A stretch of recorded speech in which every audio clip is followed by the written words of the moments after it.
Estamos na aula de número 5, irmãos. Nós estamos trabalhando e vamos trabalhar 4 grandes temáticas na nossa EBD.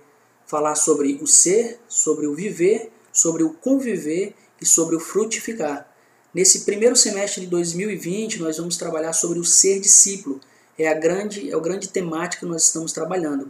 E na aula de hoje, o tema principal é o ser que alcança, acolhe e cuida. Nós vamos ver como o grande amor de Deus, esse amor maravilhoso, ele é refletido nesses 3 verbos, em alcançar, em acolher, em cuidar o ser humano que está perdido.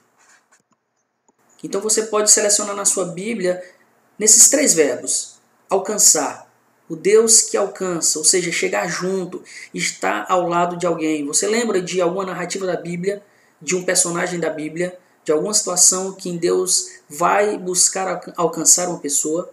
Então você pode selecionar na sua revista aí 2 textos que falem essa perspectiva do alcançar. Segundo, do acolher, oferecer ou obter refúgio, proteção ou conforto físico, abrigar alguém. E o terceiro é cuidar, tratar de alguém, garantindo o bem-estar e segurança, tomar conta de, garantir a preservação de alguém, ocupar-se de, responsabilizar-se por. Irmãos, eu quero refletir agora sobre algumas considerações gerais no que concerne esse Deus poderoso que visa alcançar, visa acolher e cuidar o ser humano. Nós vemos que esses 3 verbos aqui, alcançar, que estão aqui para você de vermelho, alcançar, acolher e cuidar, eles são verbos que retratam sim muito bem esse amor de Deus pela humanidade. Então, constantemente, as narrativas bíblicas elas vão apontar para o estabelecimento dessas 3 dimensões relacionais. Nós vimos na primeira aula que Deus é um Deus que se relaciona, é um Deus que busca um relacionamento com o ser humano. Mesmo depois que ele caiu em pecado, Deus ele tenta agora alcançar, acolher e cuidar desse ser humano, da humanidade em geral e do seu povo. Tem aqui, pense nisso, né? Deus está sempre disposto a alcançar, a acolher e cuidar dos seres humanos. Porque Deus ele não se agrada, né? Ele não quer a morte do ímpio, mas ele quer que ele chegue ao arrependimento. Então Deus ele está sempre disposto justamente a alcançar o homem perdido. Ele está disposto sim a acolher e a cuidar, não importando as circunstâncias. Nas palavras de Agostinho nós temos: Deus ama tanto a cada um como se não existisse ninguém mais a quem pudesse dedicar o seu amor. Então, se nós realmente fomos alcançados, se Deus se dispôs a nos alcançar, a nos acolher e cuidar, Ele também está disposto a cuidar daquele que está perdido. E nós devemos entender esse amor. Quando nós entendemos essas atitudes de Deus, de alcançar, acolher e cuidar, nós começamos a compreender esse amor e viver esse amor, que é um amor de graça. Nós conseguimos agora amar outras pessoas e também buscá-la também.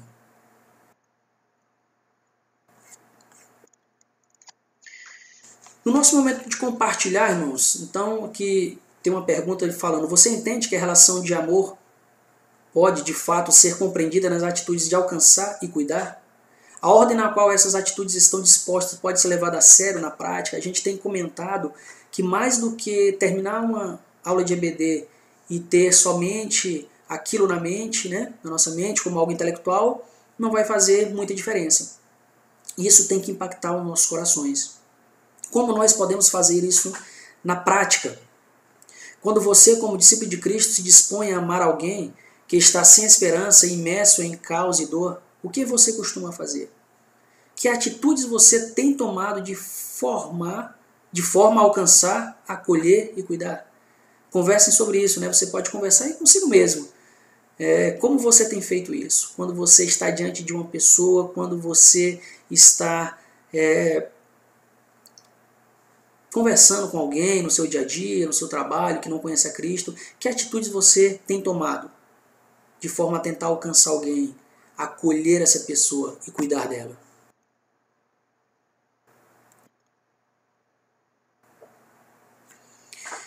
Ainda nós devemos pensar e conversar sobre meios de amar. né, levando-se em conta os 3 verbos aí propostos.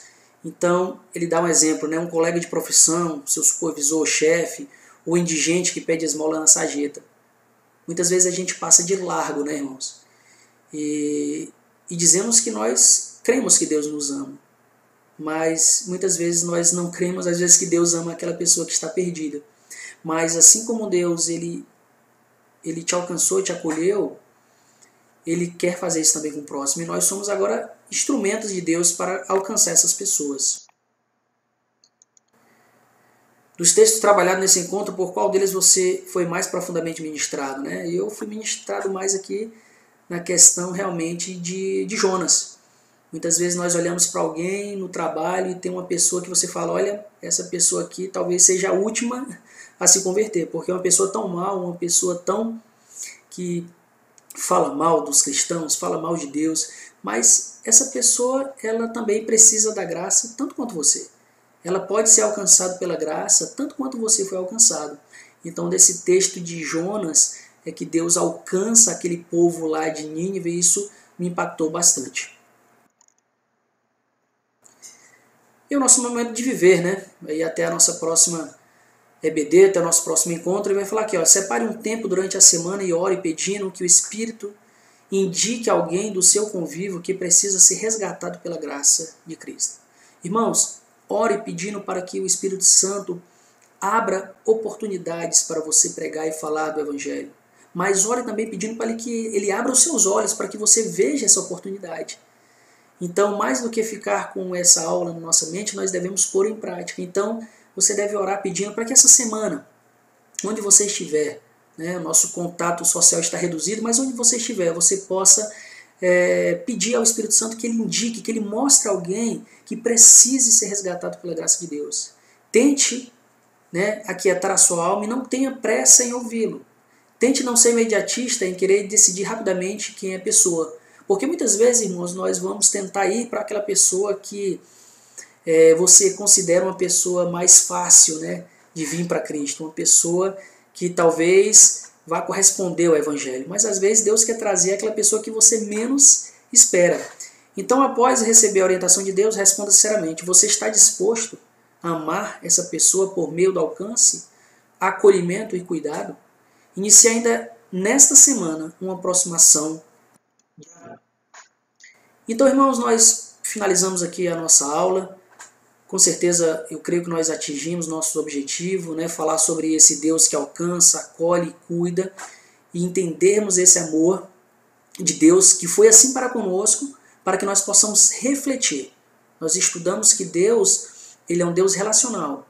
Nós entendemos que nós fomos criados à imagem e semelhança de Deus e nós devemos agora refletir atributos que Deus passou a nós, como amor, como relacionamento, e nós precisamos cuidar, acolher, né, alcançar pessoas para o reino de Jesus. Então eu quero terminar.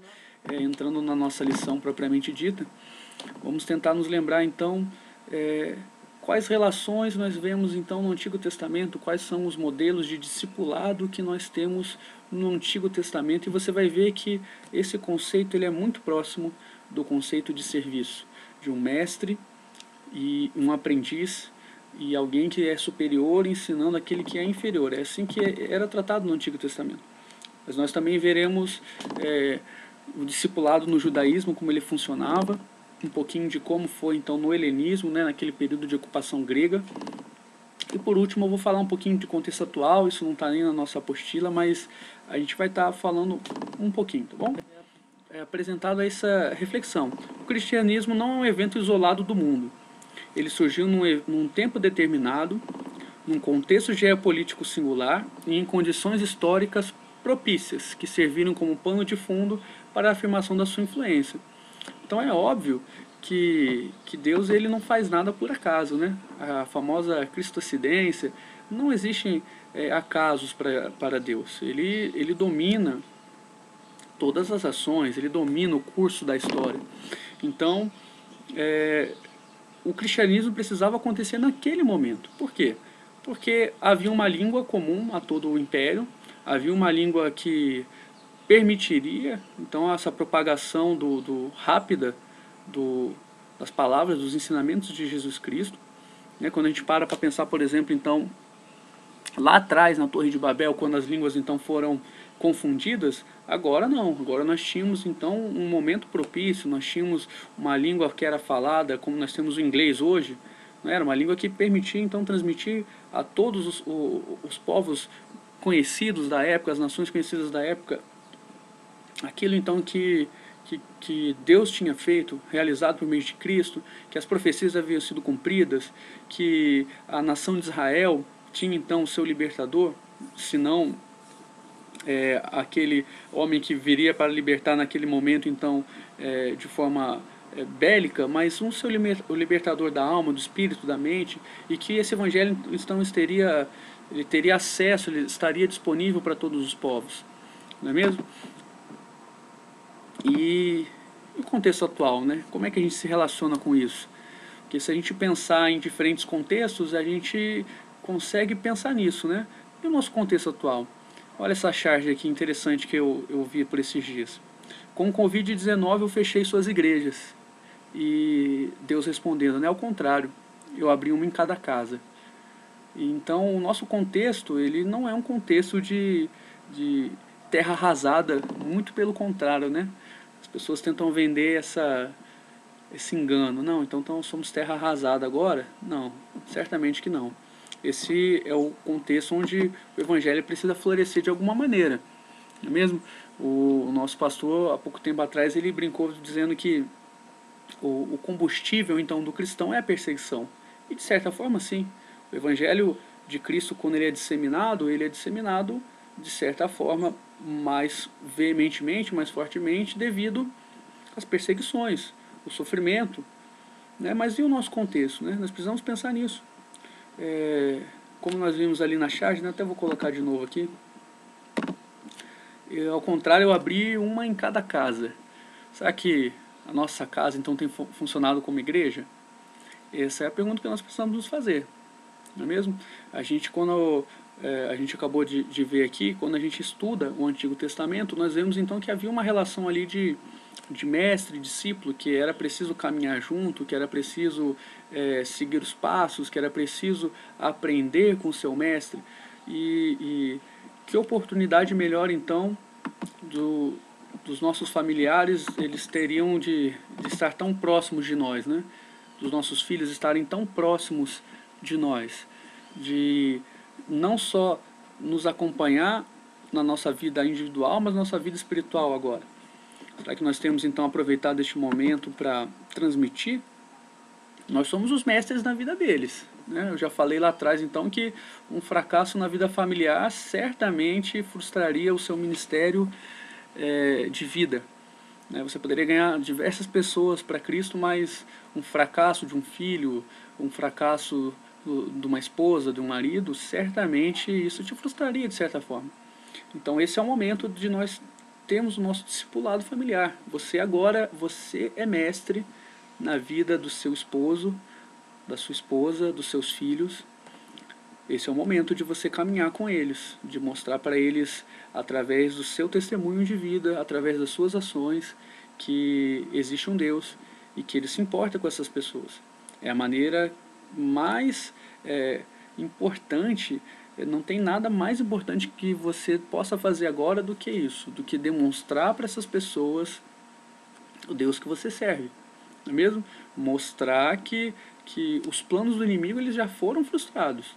Mesmo a gente poderia então estar agora cada um triste por estar com igrejas fechadas, mas nós vimos ali, naquele momento de pensar, não é mesmo? Que as coisas acontecem, o início do cristianismo, ele foi num momento específico, num contexto geopolítico específico, e da maneira como Cristo queria que fosse.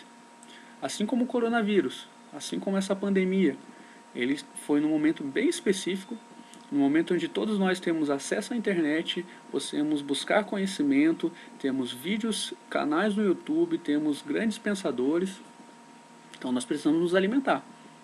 Esse é o nosso discipulado pessoal. Nós precisamos aproveitar esse momento então para sermos discipulados por Jesus, sermos discipulados por Deus, a buscar conhecimento, alimentados, precisamos nos incendiar, não é? Quando a igreja voltar, como é que vai ser? Será que nós vamos ter cristãos sedentos, pegando fogo, querendo juntar várias brasas juntas? Ou será que você está se esfriando? Não é mesmo? Essa é uma preocupação que a liderança tem. Não por isso nós não temos nosso discipulado virtual, que é a terceira posição ali, o terceiro tópico. Mas o nosso discipulado pessoal é mais importante, porque você e eu somos responsáveis pela nossa vida espiritual. Mesmo nós temos que dar conta das nossas ações, dos nossos pensamentos, dos nossos momentos, das orações que nós estamos deixando de fazer, do momento de passar com Cristo, que talvez nós estejamos deixando passar a oportunidade de ler mais a palavra. Você está ficando mais em casa. Será que a sua leitura aumentou? É uma coisa que nós precisamos nos perguntar, né? E, por último, o discipulado virtual. Nesse momento de pandemia, onde nós estamos impossibilitados de nos reunir como igreja, é muito importante que você participe dos nossos encontros virtuais, participe da nossa IBD, participe dos nossos cultos, mesmo, para que então você seja alimentado. Nós podemos continuar sim vivendo como igreja, podemos continuar assim nos comunicando, na medida do possível, lógico, mas com consciência, mas precisamos estar em união, precisamos sim estar nos falando, precisamos estar nos conectando de alguma forma, até para que não haja um distanciamento maior, até para que não haja um esfriamento maior, tá bom? Então, esse é o nosso contexto atual. Nós passamos sim por uma doença que vai passar, tá? Estamos muito próximos disso, muito próximos de chegar ao fim disso. Eu creio em nome de Jesus que nós vamos passar assim como igreja, mas nós precisamos nos preocupar com esse contexto, o contexto em qual nós estamos inseridos. É importante sim nós estudarmos outros contextos, o Antigo Testamento é importante, importantíssimo. Precisamos olhar para o passado para entender o nosso presente e poder caminhar para o futuro. Estudar o contexto helênico é muito importante? É muito importante. Mas o nosso contexto atual é o hoje, Tem uma reflexão que diz o seguinte, que o passado já é história e o futuro é incerto. Mas o presente está aí. É por isso que se chama presente, uma dádiva. Precisamos, então, olhar para frente, se preocupar com o nosso contexto atual, se preocupar com o nosso discipulado familiar. E discipulado familiar, então, eu insiro também o nosso discipulado com os nossos vizinhos, que são mais próximos de nós, São as pessoas que provavelmente nós ainda temos algum contato. Nós saímos pouco, mas temos contato com os nossos vizinhos, com quem está trabalhando. Como é o meu caso, nós temos o contato com os nossos amigos em ambiente de trabalho. Qual tem sido então o nosso discipulado para a vida dessas pessoas? Nós somos aqueles que vão olhar para o lado agora e temos palavra de esperança, temos palavra de incentivo. Enquanto as pessoas estão aí desesperadas, enquanto o mundo está desabando, para algumas pessoas, nós não. Nós somos aqueles que vão ser âncora na vida dessas pessoas. Precisamos ser essas pessoas.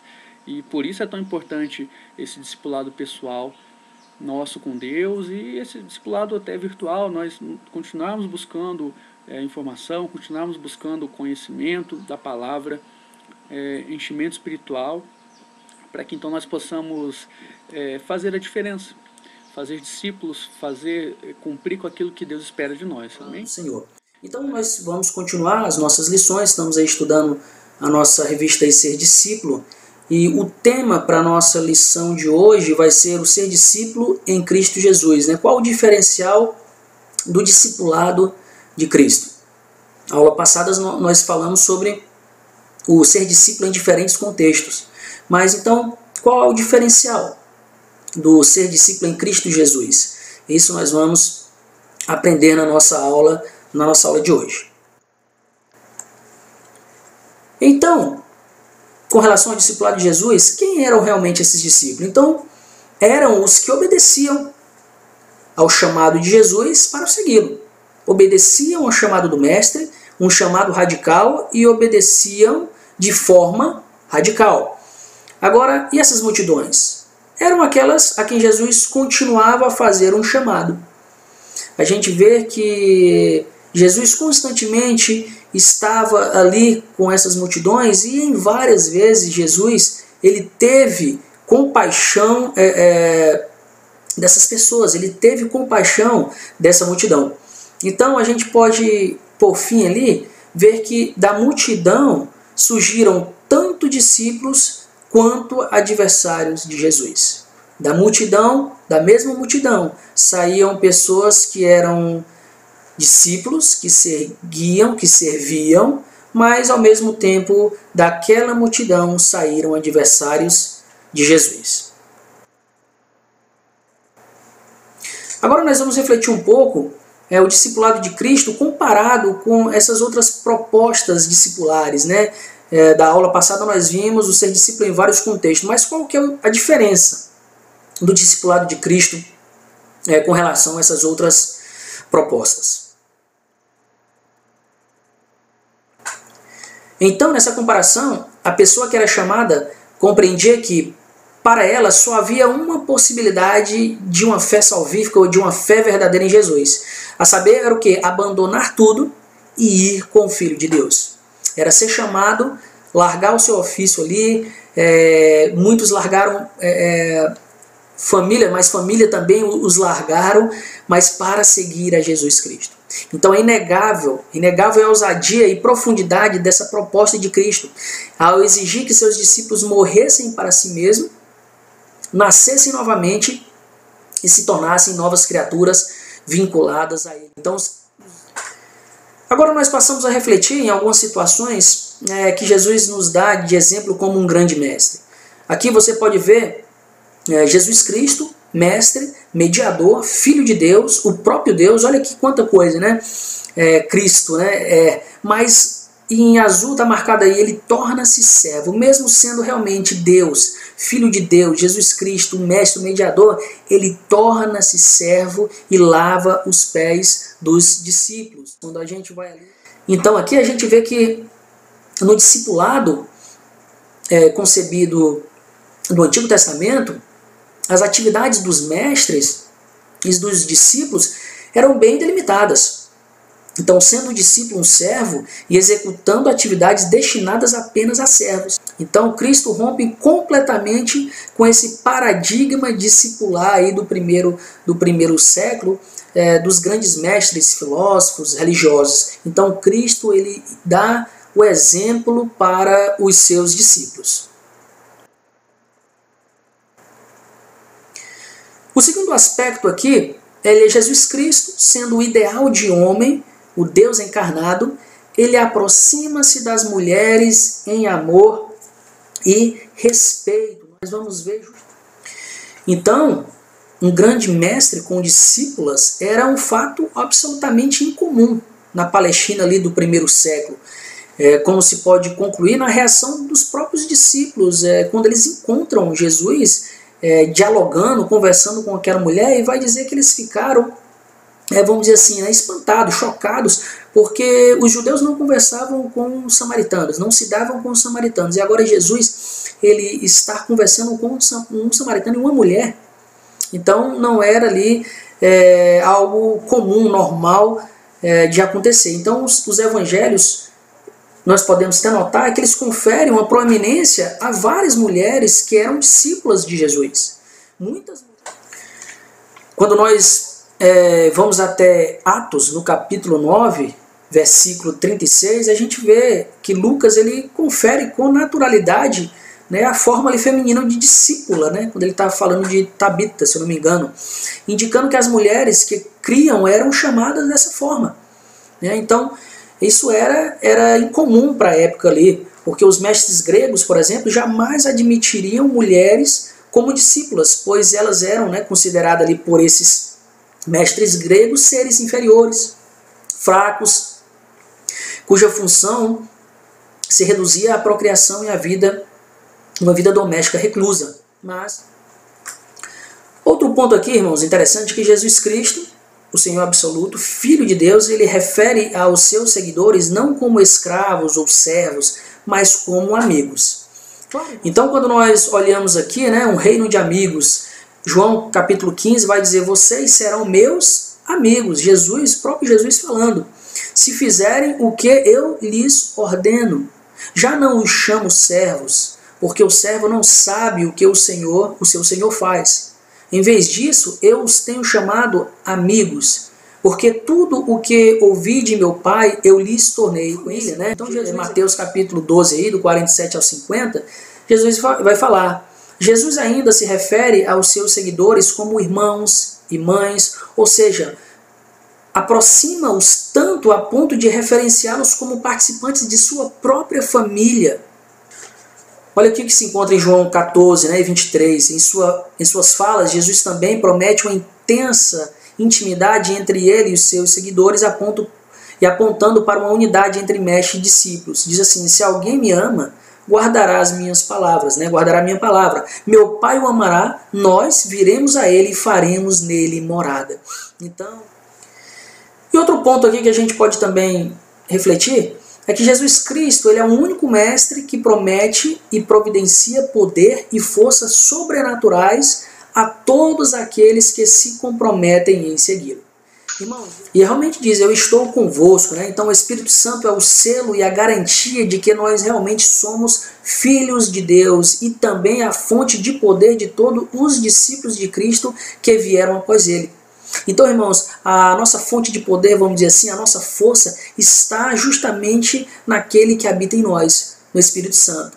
No nosso caminhar, no nosso dia a dia, aquele que nos fortalece, aquele que nos consola, aquele que nos exorta, aquele que nos capacita, é o Espírito Santo. Então, Jesus ele bem sabia das dificuldades que nós, né, seus seguidores, enfrentariam, e por isso ele nos assegurou-lhes poder do alto para agir sobre seus sentimentos, emoções e razão, para nos orientar, para nos consolar, para nos exortar, para nos capacitar, para nos guiar em toda a verdade, fortalecendo e concedendo também os dons sobrenaturais. Então, e a pergunta que fica, afinal, o que significa então ser discípulo de Jesus? Né? Uma pergunta que é feita a nós. Que diz assim, seguir Jesus significa ter intimidade com Ele enquanto viajava, prestar atenção nele, olhar atentamente para tudo o que ele fazia, ouvir o que ele dizia, perceber os milagres que realizava, dar atenção à maneira como Jesus se relacionava com seu Pai, como falava com ele, porque a grande ambição de um discípulo era ser igual ao seu mestre. Então, o primeiro que ele aponta aí é justamente nós devemos ser como Cristo em sua encarnação. E o versículo aí, a parte do versículo é, embora sendo Deus, não considerou que o ser igual a Deus era algo que devia apegar-se. O segundo aspecto aí que ele vai mostrar é que nós devemos ser como Cristo em seu serviço. E nós vimos isso aí em João capítulo 13, quando Jesus realmente ele toma uma atitude de servo. Terceiro, nós devemos ser como Cristo em sua longanimidade, vai dizer, e sendo encontrado em forma humana, humilhou-se a si mesmo. Então agora, no último ponto aí desse slide, tá? Devemos ser como Cristo em sua missão, né? Foi obediente até morte de cruz, né? Então ele veio reconciliar o ser humano com Deus, e nós como discípulos, nós devemos então apontar para a cruz e para o poder da vida, que somente ele pode trazer pelo seu sangue.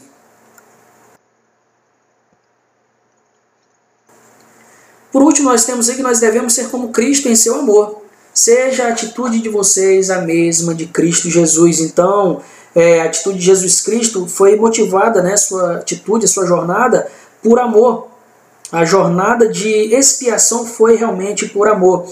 E nós, como discípulos, nós seríamos reconhecidos se nós amássemos uns aos outros, né? Nós somos exortados a amar como Cristo amou. E o amor é o principal motivo pelo qual o discípulo seria reconhecido, porque era o principal motivo pelo qual Cristo fora reconhecido, tá?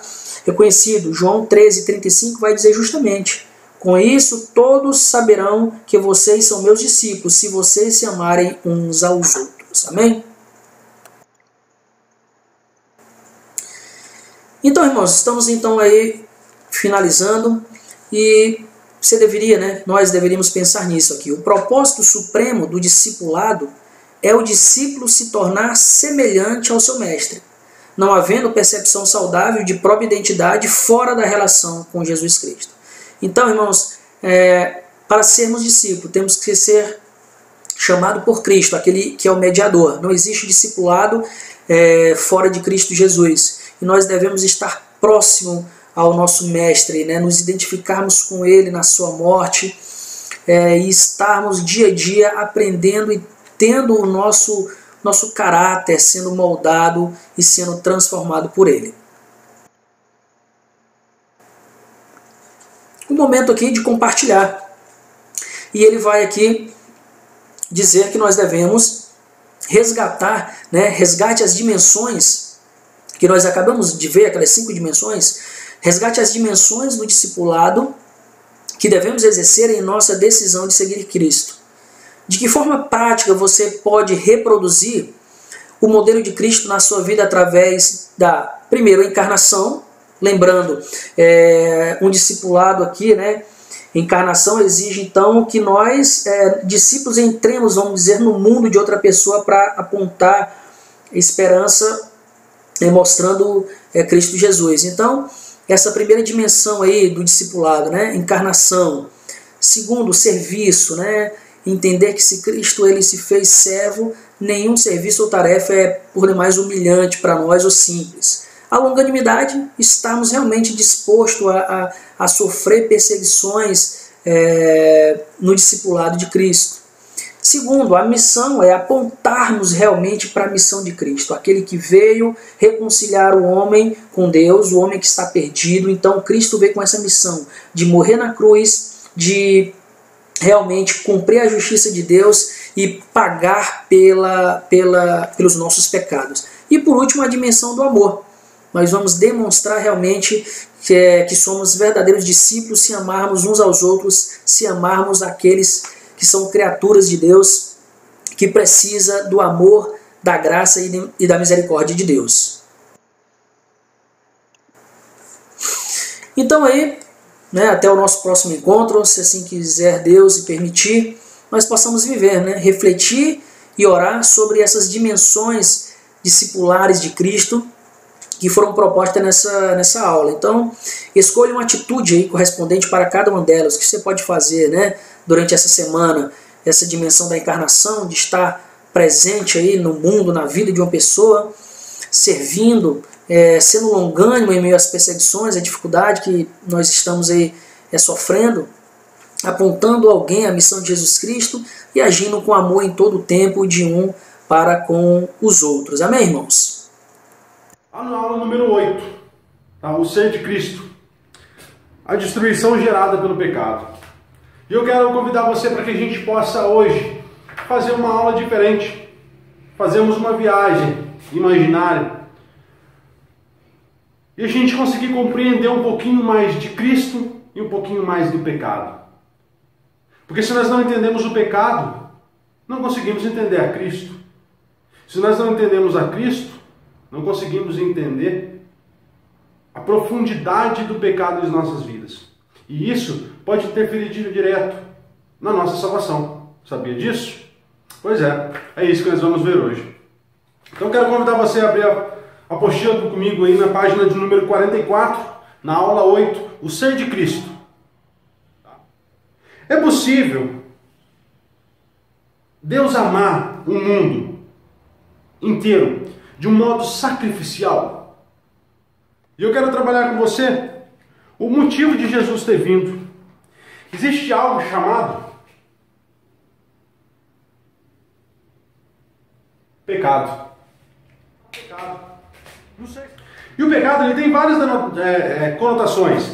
Nós podemos chamar, a palavra pecado, ela vem do hebraico, chata, hamartia, tá? Então, por isso que eu disse para vocês que nós temos uma matéria chamada amartiologia. Por quê? A palavra pecado,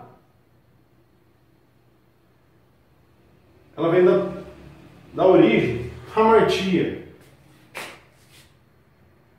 Tá?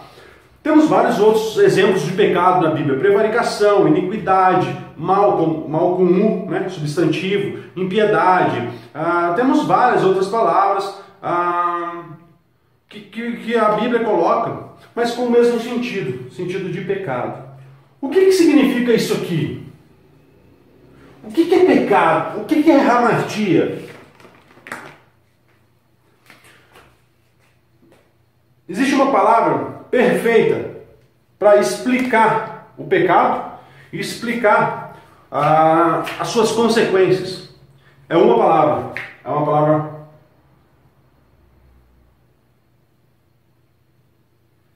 separação.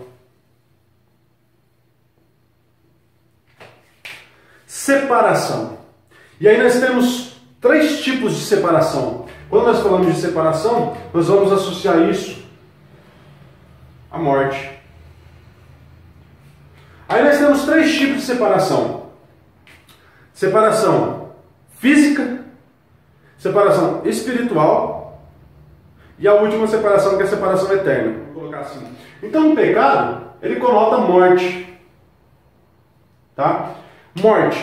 Morte física, morte espiritual e morte eterna. Espero que esteja boa a letra, dá para entender, né? Quando nós falamos de morte física, a palavra de Deus diz que quando nós morremos, há separação. Separação do quê? Do corpo, da alma e do espírito. A palavra de Deus diz que o quê? O que acontece no corpo? O pó, nós viemos do pó e ao pó nós voltaremos. O que acontece com o nosso espírito? A palavra de Deus diz que o espírito volta para Deus. E a nossa alma é aquilo que nós somos, é aquilo que será julgado. Então nós somos uma alma dentro de um corpo. A nossa essência não é física. A nossa essência, ela é eterna, imortal, que é a alma. Tá? Deu para entender? Então, quando nós morremos fisicamente, e isso só acontece por causa do pecado, porque o projeto de Deus não era esse. Quando nós vemos a palavra de Deus mostrando Adão, Adão era para viver eternamente. O homem não foi criado para a morte. Mas quando nós vemos Adão, a palavra de Deus diz o quê? Adão, no dia em que pecar, certamente morrerá. Quando Adão pecou, ele morreu? Não. Por quê? Ele morreu mais para frente. Morreu bem mais para frente do que quando ele pecou. Mas quando ele morreu fisicamente, o que aconteceu com ele? O pó. O corpo voltou a ser pó. O espírito que Deus colocou sobre ele voltou para Deus. E a alma dele, a sua essência, a sua vida, está aguardando o dia do julgamento. Porém, nós aí estamos falando da morte física. Mas quando ele pecou, houve também a morte espiritual. O que é essa morte espiritual? É uma separação, é um véu entre você, né, o homem, a raça humana e Deus. O pecado é isso aqui. Ele é um véu colocado entre nós e Deus. É uma separação entre a sua vida e Deus. O pecado, ele fez exatamente isso. Ele nos separou de Deus. Por isso que nós falamos que o pecado significa separação, morte. Porque ambos conotam esse distanciamento. Tanto na parte física, corpo, alma e espírito, quanto na parte espiritual, entre o homem e Deus. E a morte eterna? A morte eterna, no caso, que é a separação eterna, é para aqueles que morrerem sem Cristo. Sem a redenção do Messias, que é o que a gente vai trabalhar mais para frente agora. A morte eterna será a separação eterna de quem? Do homem e de Deus, onde nunca mais eles terão outra chance. E é isso que eu quero deixar claro para você. A chance de nós vivermos a eternidade com Deus, com Cristo, com o Espírito Santo, com os nossos irmãos lá na eternidade no céu, Depende da nossa vida hoje.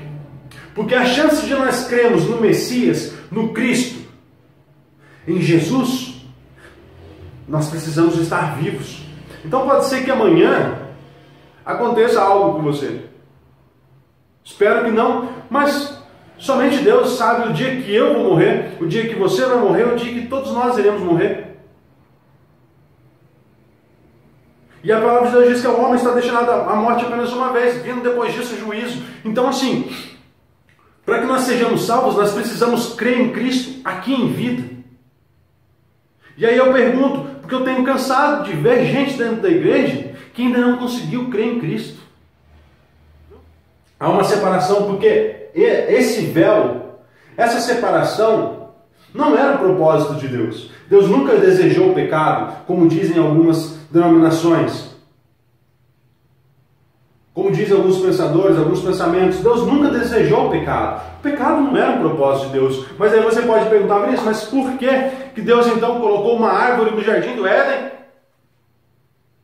Para que o homem fosse destruído por causa do pecado, que é o tema da nossa aula.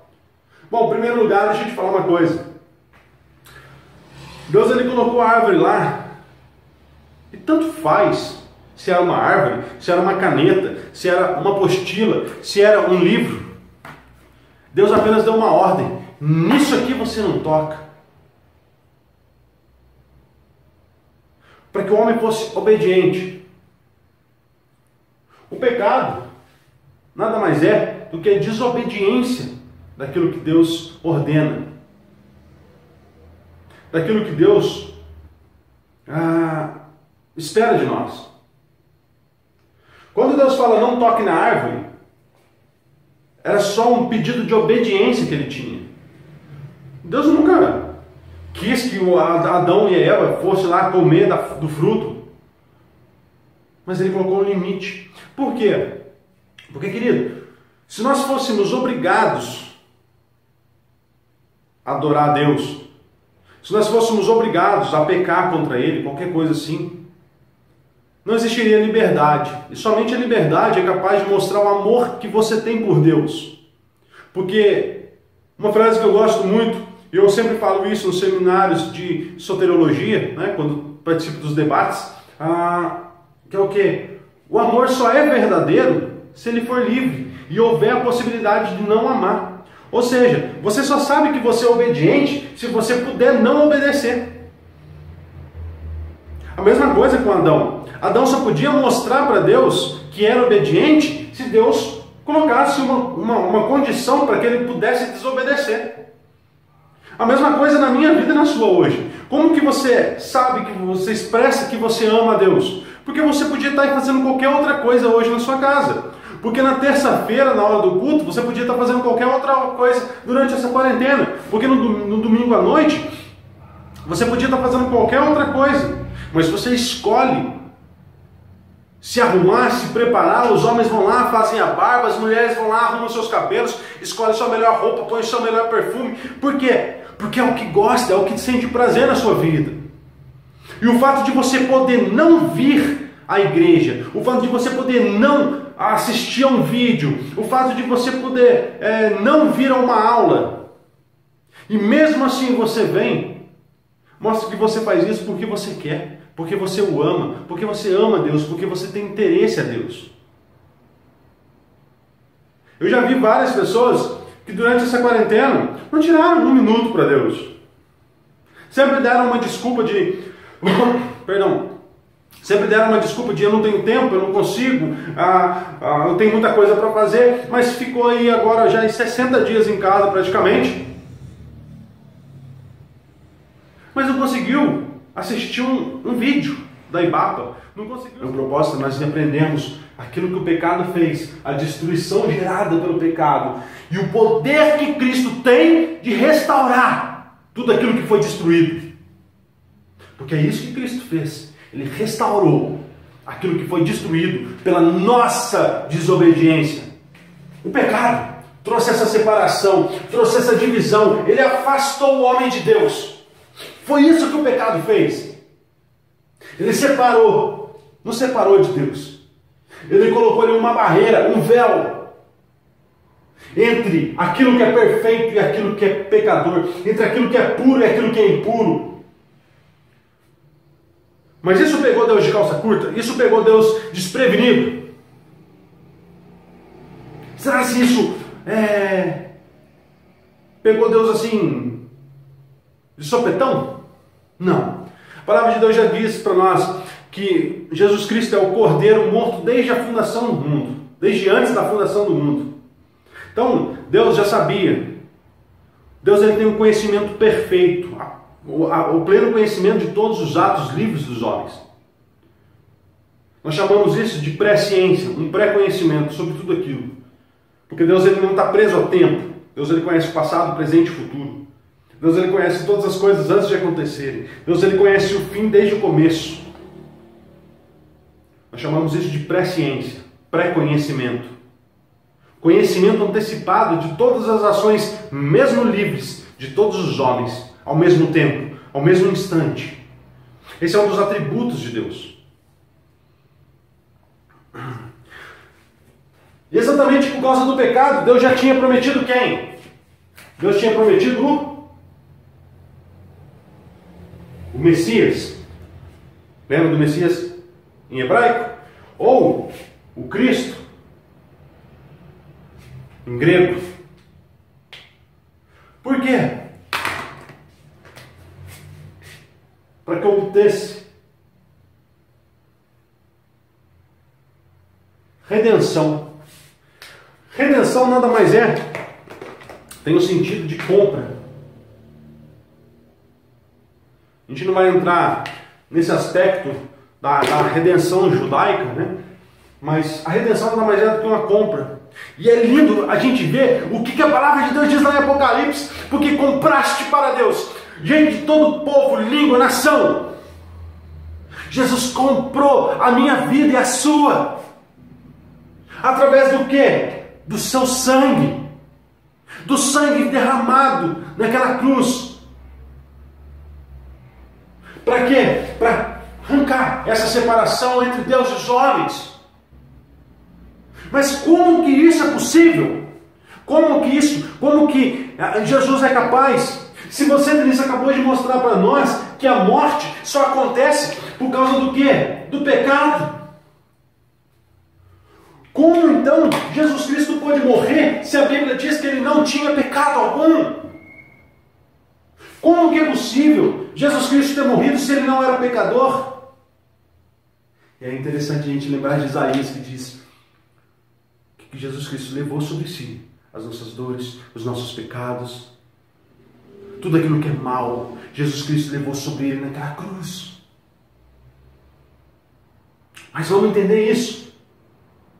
A morte só teve poder sobre Cristo porque Cristo tinha levado sobre ele o meu pecado e o seu pecado. Se Jesus Cristo não tivesse levado o pecado nosso, a morte jamais teria poder sobre ele. Mas porque o nosso pecado, a nossa transgressão, a nossa iniquidade estava sobre ele lá naquela cruz. Lá naquela cruz, o meu pecado, 1020 anos para frente, estava sobre ele. E o seu também. Quando o pecado entrou no mundo, embora o pecado tenha sido algo de condenação de Deus sobre todos os homens, né? A palavra de Deus diz que Deus colocou todos os homens debaixo do pecado. Mas quando o pecado entrou no mundo, ele atingiu uma pessoa. Ele atingiu uma pessoa. Quem é a parte que foi, vamos colocar assim, que foi ferida, que foi marcada, que foi manchada, né? Que foi a vítima do pecado? Foi Deus. Ele é a parte ofendida, vamos colocar assim. O pecado, ele ofende a Deus. Tá? Muita gente confunde isso.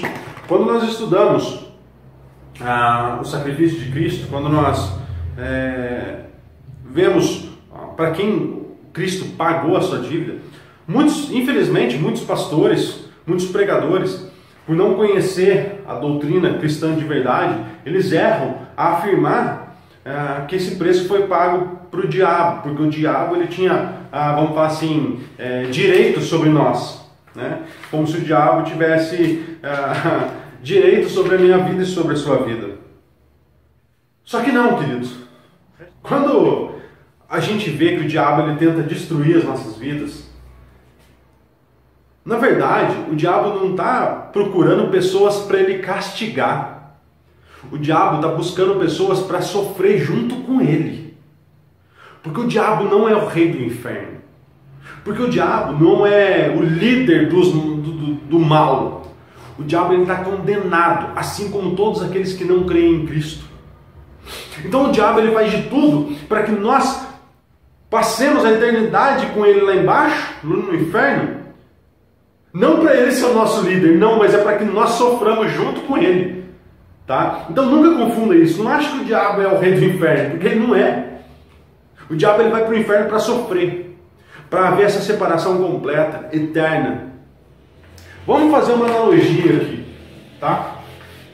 Só para que a gente possa entender o porquê de Cristo ser aquele que vem destruir a destruição gerada pelo pecado, tá?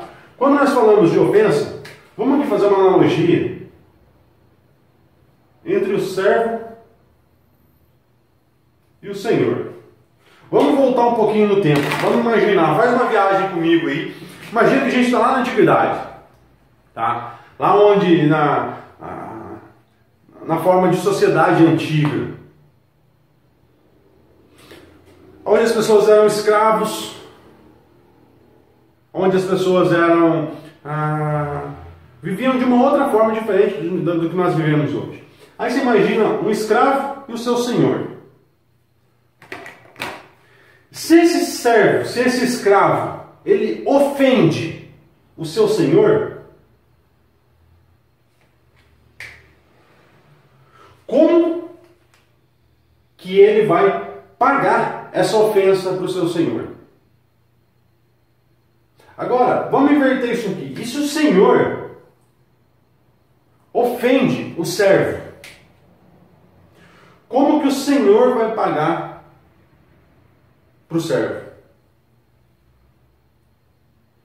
Entendam comigo o que eu quero dizer. Quando o senhor ofende o servo, e aquele senhor ele chega e pede desculpa para o servo, e fala assim, ó, trouxe aqui um presente para você, em forma de pedido de desculpa, porque eu errei com você. O senhor, tá? Estou falando do patrão, do senhor, da autoridade, do superior. Quando ele ofende o seu escravo, o seu servo, ele chega e fala assim, eu trouxe aqui um presente para você. O servo, ele tem honra, porque o senhor, ele não tem obrigação nenhuma com o servo. Mas ele honra isso. Ele honra, ele fala, não, errei, eu vou lá, eu vou fazer algo, eu vou pedir desculpa para ele, vou levar um presente para ele. Então, como que fica aquele servo? Imagina o coração daquele servo, vendo o seu senhor pedindo desculpa para ele por ele ter ofendido, por ele ter xingado aquele cara, por ele ter xingado aquela pessoa. Agora, vamos inverter.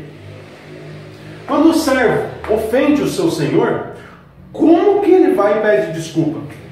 Como que ele vai se redimir? Como que esse servo vai pagar ao seu senhor pela ofensa? Você consegue imaginar isso? Como que o servo paga uma ofensa ao seu senhor? Porque se nós colocarmos aqui um servo e um servo, quando um ofende o outro, é fácil de nós buscarmos a solução, porque ambos são iguais. Porque ambos têm o mesmo nível, o mesmo padrão. Quando um senhor ofende um outro senhor, eles têm o mesmo padrão. Então, eles têm condições de um quitar aquela dívida com o outro. Agora imagina isso aqui.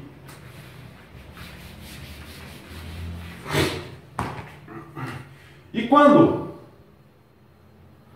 o ser mais poderoso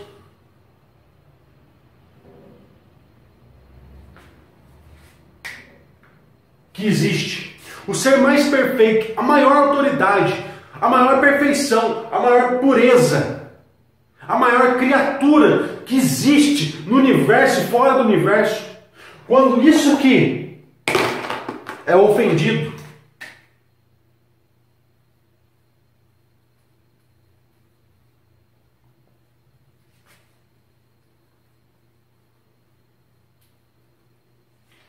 por um transgressor, por um pecador. E quando Deus, que é o ser mais perfeito que existe, é ofendido por causa do pecado de um transgressor, como que nós fazemos para pagar essa dívida? Como que nós vamos fazer para pagar isso? Como que um pecador consegue pagar a maior dívida que existe com a maior autoridade do mundo? Como que nós vamos fazer isso? Não tem como. Como que você vai pagar sua dívida com Deus? Não tem como. Então, Deus, na sua infinita inteligência, no seu infinito poder, na sua maravilhosa perfeição, Ele consegue fazer isso. Por quê? Quem que poderia, usando esse mesmo raciocínio, quem que poderia pagar a dívida de Deus? Somente Deus. Somente Deus é capaz de pagar. Somente um outro Deus seria capaz de pagar a dívida com a maior autoridade. Só que ao mesmo tempo, ele também precisaria ser homem. Por quê? Porque quem transgrediu foram os homens. Então, como que Deus e homem seria capaz de pagar uma dívida para Deus? Como isso seria possível? Porque nenhum homem é Deus. E Deus não é homem. Como seria possível isso? Então, Yahvé, chamado de Deus, o Deus propriamente dito, o Pai, ele faz com que o Filho, que é Deus, se transforme em homem para pagar a dívida de homens pecadores como eu e você. Jesus Cristo é um Deus, Ele é Deus, assim como o Pai, eles são um. É a doutrina da Trindade, que assim nós chamamos, apenas um Deus em três pessoas. Então a figura do Filho vem, por ser Deus, ele se transforma em homem, se fez homem. Mas o pecado estava tão grande na humanidade que Jesus Cristo veio, se fez homem e ele morreu. Morreu como um sacrifício perfeito. Por quê? Porque precisava ser homem e precisava ser Deus. Porque a parte ofendida era o Deus, era Yahvé, era o Pai. Então, somente um Deus que se transformou em homem era capaz de pagar essa dívida. E foi o que Jesus Cristo fez. Foi o que Jesus Cristo fez.